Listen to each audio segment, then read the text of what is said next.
อันนี้อยู่นั่นเด้ออยู่หมกเจ้าเด้ออันนี้มันน้ำตกตันเจ้าโอ้โคตรคักเลยตกพูดสูงมา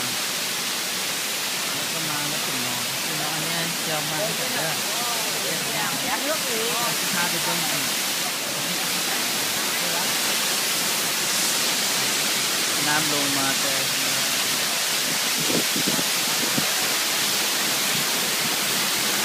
ลง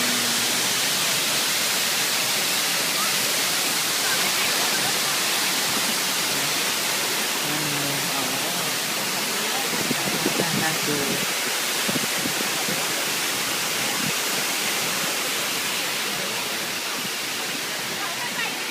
กันหลายคนทุกคู่ทุกขา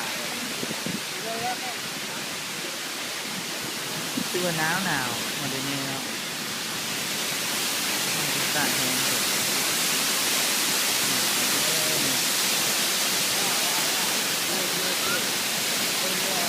Mày ơi ra để cho nhé.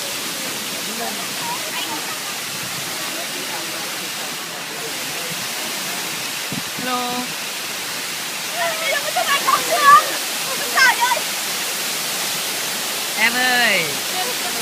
nhìn bên này đi đây vào bên này hụt nữa nhỉ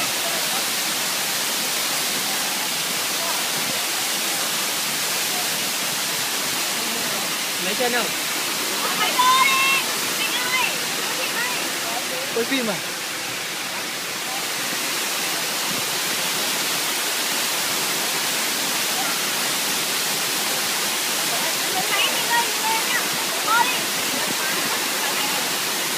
Ủa, cái này đẹp mà lấy được cái khác này đẹp có mấy tư bán sẵn Thôi chị có kiểu luôn đấy, chị xuống đấy.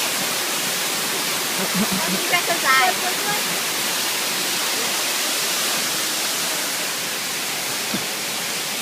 Đấy cái nào Cái nào ra đây này? Đó.